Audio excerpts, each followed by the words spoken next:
Coach Nick Sirianni said earlier this week that one of his cornerstones is competition and told reporters how he's using that while scouting. Sirianni said he plays rock, paper, scissors with draft prospects as a way to see if they have competitive edge or not.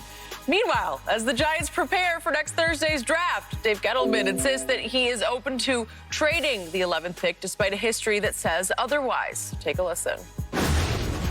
I've tried in the past. I've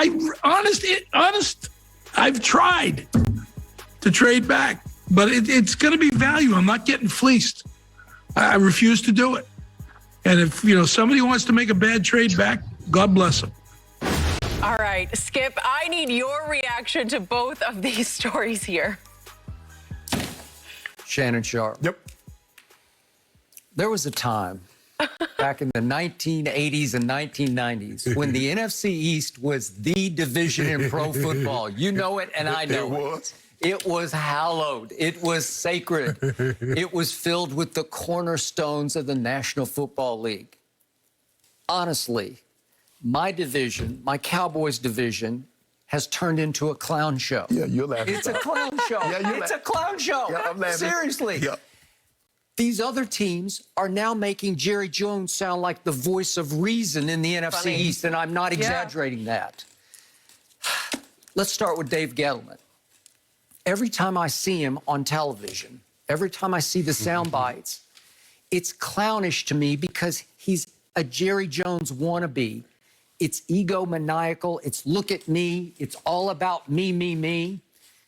And he's always trying to do something that will make the New York media, or in his previous regime back in Carolina, say, wow, look at him. Look what he did. He must know something nobody does. He took Daniel Jones. Is that ever going to pay off? I don't think so. He's been a little better than I thought, but he's not that guy. Right. He hired Joe Judge. He was the special teams assistant under Bill Belichick. Really? He had zero, obviously, head coaching. That might pay out better than Daniel Jones, though. It might, but it's such a shot in the dark to me. And then young Nick Sirianni, still 39 years of age. Remember, the Eagles hired him. He had zero head coaching experience and really zero coordinating experience because he was under a guy, Frank Reich, who's clearly calling the plays and coordinating the offense because that's who he is and what he does. Correct. And what he did for the Eagles. Correct.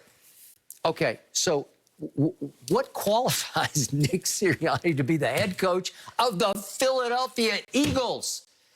Nothing to me. And so I watched this goofy soundbite 2 days ago in which he's saying, yeah, I challenge them. We play rock, paper, scissors. With potential draft picks, you're going to find out how competitive they are. I don't know if he's kidding or not. He said, we also watch Jeopardy together. He threw that in there. Jeopardy. See if they compete during Jeopardy. Well, we love Jeopardy, but I don't think I would try to test a draft pick watching Jeopardy. I'm about to invest millions of dollars in the guy, or whether or not he know what potent potables are. Nah, I'm good. Or if he'll compete with me on these categories. You better watch the tape. What does the tape say? Do you know Shakespeare? Yeah, I don't know. Does it matter? No, it doesn't matter. Which brings me to Washington. And I have more respect for Washington right now than I do for the other two.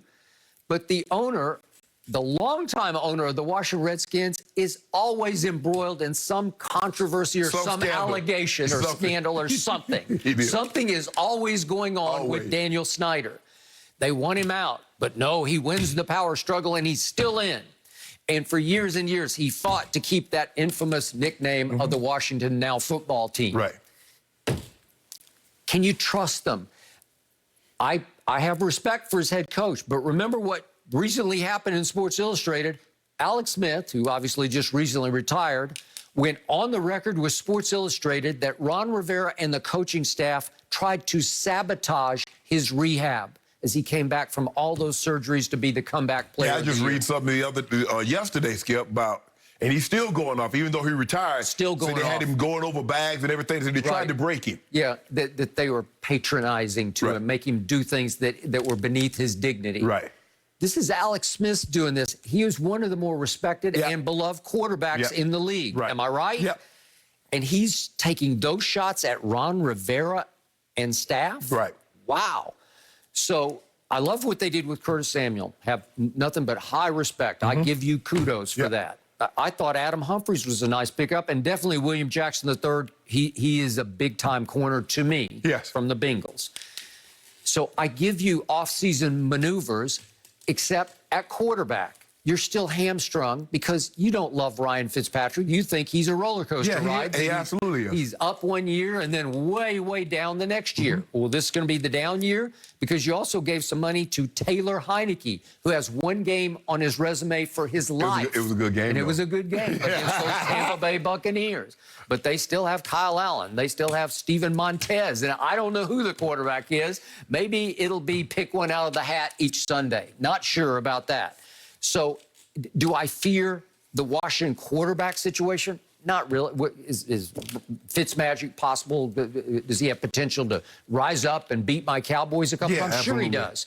But the point is, this used to be the NFC East, and now it is by far the NFC least. Yep. And the sound bites are so wacky and so lacking of respect that I sit back and say, we just blasted my guy Jerry Jones. But seriously, he's like the elder statesman now. He's like the voice of reason. Jerry Jones has become the voice of reason. And by the way, Fox Bet does favor my Cowboys to this day to win the NFC East or least. And you can argue it's strictly by default. Right. But I'm picking them. I bet my diet due on it.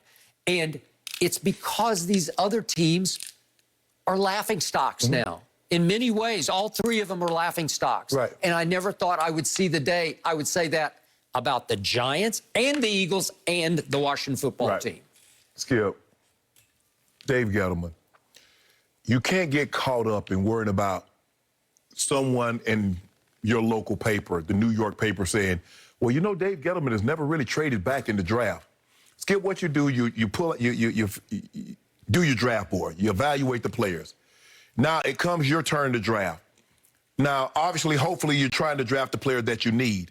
Now, how many players are available that you need, that you have a high enough grade? Now, Skip, you might have a third-round grade on him. You need, say, player. Skip, you don't reach for him and bring him up into the first round.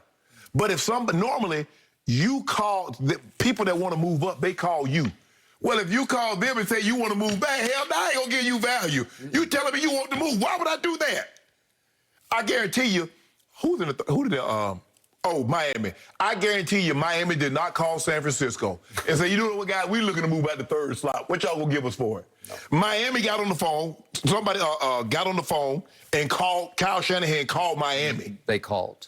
No doubt. Oh, you want to come up way up here? Yeah. Or what you be willing to give up? That's how it works, Skip. You don't call somebody and say, I want to move back, and then think you're going to get great value because you've already, you're telling them, oh, he don't want to be there, so we'll give you a little of nothing. But you don't get worried about what people are writing in the paper. It's like he's reading the papers, and they're saying he's never moved back in the draft. And he's like, well, I wanted to, guys. Trust me, I want to. But I'm not going to get fleeced. And then, Skip, I mean, he took Saquon. Okay, that's a no-brainer. He took Daniel Jones.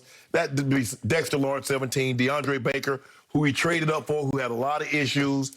And 2020 took Andrew Thomas.